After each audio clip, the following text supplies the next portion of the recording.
kembali lagi bersama cerita horor seru. Kali ini saya akan bercerita tentang anak yang dijadikan tumbal oleh orang tuanya. Sungguh ironis memang jika seorang anak yang merupakan permata hati dan tumpuan masa depan kedua orang tuanya itu harus diserahkan kepada iblis. Semua dilakukan hanya demi ketamakan akan harta dunia. Anak yang harusnya dijaga dan dibesarkan ini justru dipersembahkan kepada makhluk seperti iblis ini.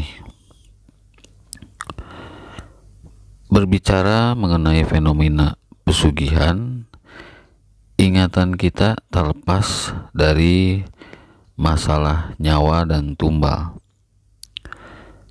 Jika ingin kaya mendadak, kita harus menukar secara timbal balik dengan setan yang dipujanya itu. Setan memberi kita harta dan kita pun harus memberikan sesuatu menurut keinginan si setan tersebut. Biasanya inilah yang kemudian disebut sebagai tumbal.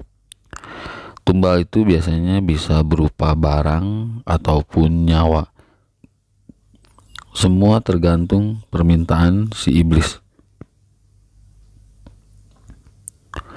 Bahkan tak menutup kemungkinan nyawa si pelaku berikut beberapa nyawa keluarganya sekaligus. Memang mengerikan, kendati demikian disinyalir banyak orang yang nekat melakukan kesesatan ini. Bicara tentang tumbal, ada pengalaman luar biasa yang dialami seorang lelaki dari daerah Bogor yang kini telah berusia 55 tahun, yang sebut saja namanya Asep. Menurut pengakuannya, selama 15 tahun dia hidup tersiksa di alam siluman babi karena ditumbalkan oleh kedua orang tuanya demi meraih kekayaan. Setelah 15 tahun, berkat kuasa Tuhan, dia bisa pulang kembali ke keluarganya. Dan karena itu terkuaklah aib kedua orang tuanya yang selama ini tak dia ketahui. Tentu saja kepulangannya itu menjadi kegemparan seluruh kampungnya.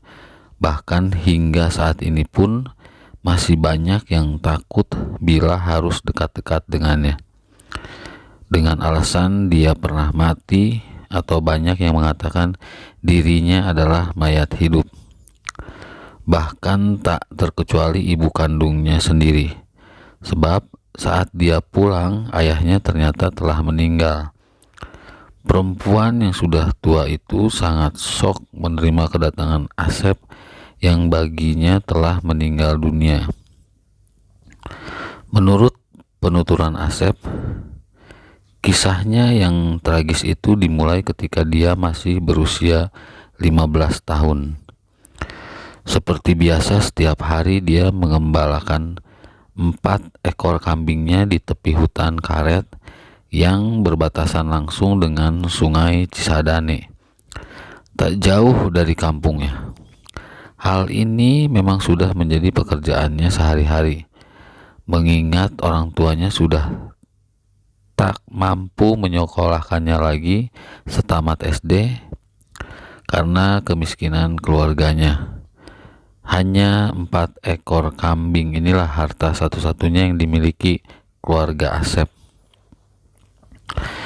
Ayahnya hanyalah seorang buruh serabutan yang harus menghidupi ibu serta 4 adiknya yang lain, termasuk dirinya. Hari itu, ketika matahari sudah mulai menuju peraduannya, di ujung barat, angin sepoi yang datang dari lembah Cisadane hampir saja memejamkan mata Asep yang sedari tadi duduk di bawah sebatang pohon karet sambil mengawasi kambingnya dari jauh. Namun, rasa kantuknya dikejutkan oleh deheman seorang yang tiba-tiba saja telah berdiri tegak di sampingnya. Orang tersebut dalam bahasa Sunda mengenalkan dirinya dengan nama Pak Amung. Lelaki berpakaian ala pendekar ini membawa pesan, yakni agar Asep bersedia ikut dengannya ke rumahnya atas perintah bapaknya sendiri.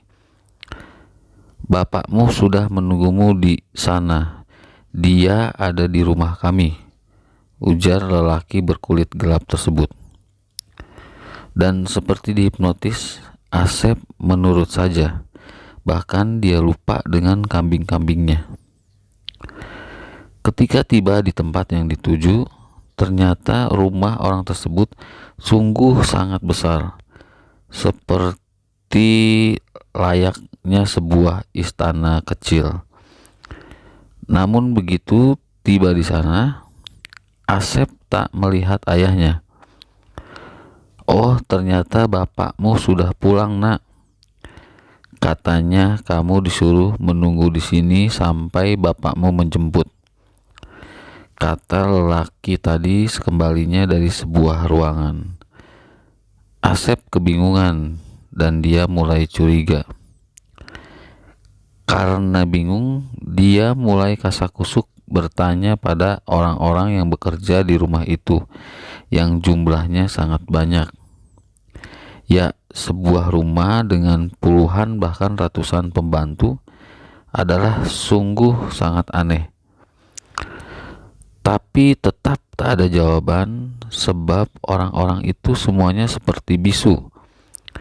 Tiap kali ditanya, mereka hanya menggeleng dan memandang dengan hampa. Bahkan Asep melihat mereka hanya bekerja dan bekerja. Sehari 2 hari Asep dibiarkan tak mengerjakan apapun seperti orang-orang itu. Namun menginjak seminggu, dia dikejutkan oleh suara yang menggelegar yang menghardiknya agar bekerja seperti yang lain. "Kamu di sini disuruh bekerja oleh bapakmu, bukan duduk santai dan melamun terus," bentak orang itu sembari menendang bokong Asep dengan kerasnya.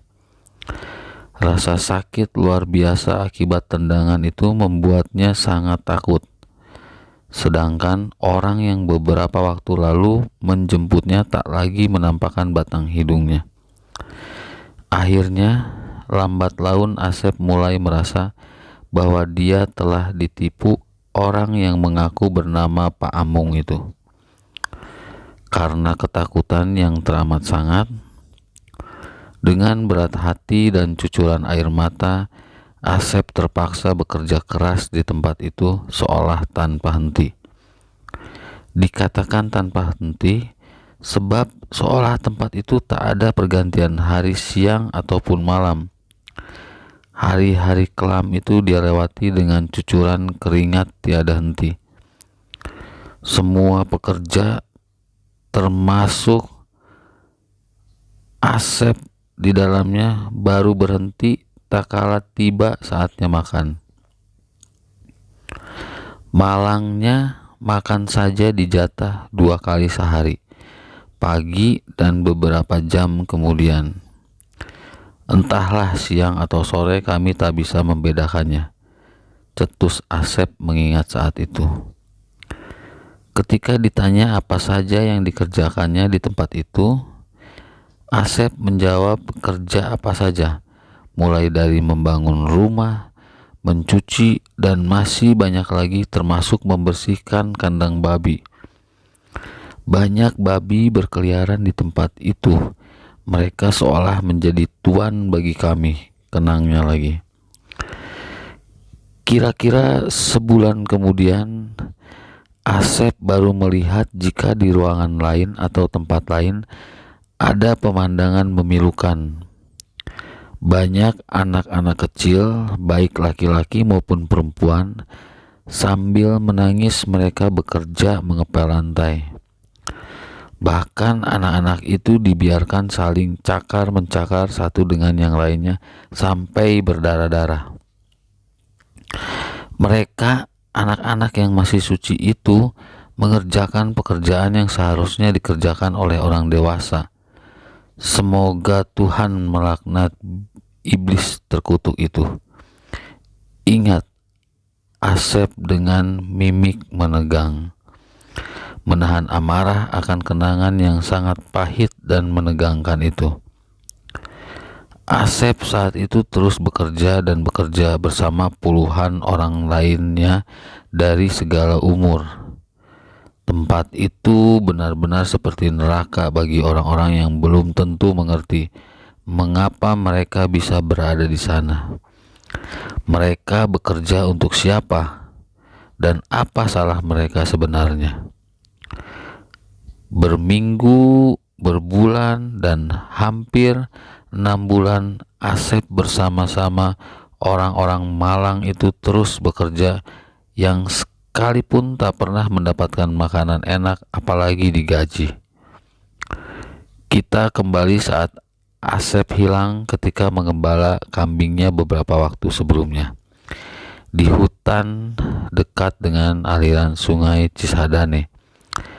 Ketika itu berita tak pulangnya Asep ke rumah bersama kambing-kambing gembalanya menjadi kegemparan seluruh warga desa. Kedua orang tua Asep pun ikut panik dan menangis demi mengetahui Asep tak pulang hingga larut malam. Setelah disepakati oleh beberapa pemuka desa, akhirnya rombongan sesepuh desa dibantu beberapa pemuda menyusul atau mencari Asep di tempat biasa mengembalakan ternaknya. Memang tak begitu sulit menemukan tempat itu, tapi para penduduk tak menemukan Asep. Hanya 4 ekor kambingnya saja yang ada di tempat itu. Setelah dijelajahi area hutan di sekitar tempat itu, nyatanya para penduduk tak menemukan juga jejak Asep. Akhirnya mereka pulang dengan hanya membawa 4 ekor kambing saja. Sampai di rumah, kedua orang tua Asep hanya mampu menangis dan tidak bisa berbuat apa-apa. Namun, belakangan diketahui kalau Asep sesungguhnya anak angkat kedua orang tua itu. Dulu mereka tak punya anak, sehingga Asep diangkat sebagai anak. Setelah mengangkat Asep sebagai anak, barulah ibu Asep mengandung ketiga anaknya yang lain. Baru keesokan harinya, seorang penderas getah karet mengabarkan penemuan seorang mayat di semak-semak di tengah hutan dengan penuh luka. Mayat itu tak lain adalah Asep. Para penduduk mengira dan diperkuat oleh analisa dokter jika Asep tewas karena diserang binatang buas. Hal itu ditandai beberapa luka serudukan binatang dan beberapa helai bulu babi hutan yang masih menempel di kaosnya. Berita kematian Asep makin membuat gempar desa. Bahkan ibunya beberapa kali jatuh pingsan. Entah pura-pura pingsan atau memang dia menyesal karena telah melakukan semua itu demi kekayaan. Yang pasti saat itu juga jenazah Asep langsung dikuburkan. Selama waktu berjalan, kematian Asep sedikit demi sedikit mulai hilang dari ingatan seluruh warga desa. Setelah 15 tahun sejak kematian Asep, warga desa pun benar-benar lupa dengan kisah tragis seorang anak rajin itu. Bahkan saat ayahnya meninggal, kabar tentang Asep sudah dilupakan orang. Beberapa hari setelah ayahnya meninggal, kegemparan luar biasa kembali terjadi. Di desa itu tiba-tiba muncul seorang lelaki setengah baya yang mengaku bernama Asep, anak yang dikabarkan meninggal dunia 15 tahun lalu akibat diseruduk babi hutan. Tak ada yang percaya jika dia benar-benar Asep yang sudah mati itu. Namun, sejumlah warga desa yang menjadi saksi peristiwa 15 tahun silam itu mulai percaya. Hal itu ditandai dengan beberapa tanda, di antaranya kaos yang dipakai Asep ketika hilang dulu, walau kini sudah hampir hancur dan terasa kesempitan. Begitu juga celananya, walaupun sudah compang-camping, namun masih dikenakan oleh Asep. Akhirnya, sebagian penduduk percaya jika itu benar-benar Asep. Acara selamatan pun digelar, dan dari sinilah awal kisah ini meluncur dari mulut Asep sendiri. Walau begitu, tak sedikit pula orang yang takut berdekatan dengan Asep yang dibilang mayat hidup. Mengapa hal itu bisa terjadi, dan siapakah yang mati itu? Saat Asep masih berada di alam siluman babi yang menurutnya hanya 6 bulan itu, padahal yang sesungguhnya sudah selama 15 tahun, tiba-tiba ada kegaduhan di istana babi. Rumah besar istana itu tiba-tiba bergetar hebat seperti gempa. Orang-orang berlarian menyelamatkan diri termasuk Asep. Dalam pelariannya, di antara guncangan tanah, telinganya mendengar sebuah lagu yang pernah didengarnya walaupun dia sudah sangat lupa. Ketika dia dengarkan dengan seksama, Asep baru ingat jika lagu itu ternyata suara azan pertanda ajakan sholat. Dalam kepanikannya, dia mengikuti suara dan menirukan azan itu dengan linangan air mata. Bumi makin bergoncang hebat, tanah di sekitarnya seperti berterbangan ditiup topan. Tiba-tiba terdengar gemuruh seperti topan menerjang dan meluluh lantahkan tempat itu hingga Asep jatuh dalam kegelapan. Di saat kesadarannya kembali, dia sudah berada di tengah hutan dan tak jauh darinya dia menemui orang tua bersorban yang ternyata orang inilah yang mengumandangkan azan. Begitu selesai, Asep segera merangkak dan memanggil orang tua bersorban itu. Orang tua tersebut seperti kaget dan bingung, seperti halnya Asep. Menurut penuturan orang tua itu, dia mencari seorang bocah perempuan yang konon diculik lelembut hutan karet ini. Tapi yang muncul justru Asep. Namun, orang tua bijak tersebut sudah mulai menangkap arti semua ini. Dengan menyebut kebesaran Allah, Asep diantaranya ke tepi hutan dan menyuruhnya pulang. Siapakah gerangan orang tua ini? Ternyata orang tua tersebut adalah Haji Salam, warga desa jauh yang diminta tolong oleh keluarga si bocah perempuan yang hilang itu untuk menemukan putrinya yang hilang secara misterius. Dengan kelebihan yang dimiliki serta karomah yang ada pada Haji Salam, Dia memastikan jika bocah perempuan itu hilang di sekitar tempat ini. Maka di tempat munculnya Asep, yakin di tengah hutan karet inilah Haji Salam berdoa serta mengumandangkan azan. Namun tanpa diduga, dia justru menemukan Asep. Padahal tujuan semula Pak Haji mencari bocah perempuan itu. Ini adalah sebuah mukjizat Tuhan bagi umatnya yang beriman. Dan Haji Salam adalah salah satu umatnya yang diberi karomah. Cetus Asep mengenang Haji Salam telah meninggal beberapa waktu silam. Bukan itu saja, belakangan ternyata atas kuasa Tuhan pula bocah itu pun diketemukan lewat Haji Salam. Bocah itu ternyata dibawa makhluk halus di tepi hutan dekat dengan jalan raya, tepatnya dedemit penunggu pohon tambesi. Dan Asep pun baru mengetahui jika kematiannya adalah karena ditumbalkan oleh orang-orang yang silau akan dunia. Dan ternyata orang tua angkatnya memuja siluman babi demi kekayaan. Semoga peristiwa ini mengajarkan sesuatu hikmah bagi kita akan kebesaran Tuhan. Dan janganlah sekali-kali berbuat syirik padanya.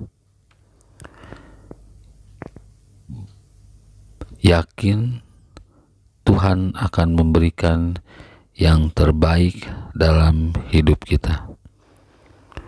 Sampai di sini cerita tentang tumbal yang dilakukan oleh orang tua Asep. Sampai bertemu lagi di cerita horor seru lainnya.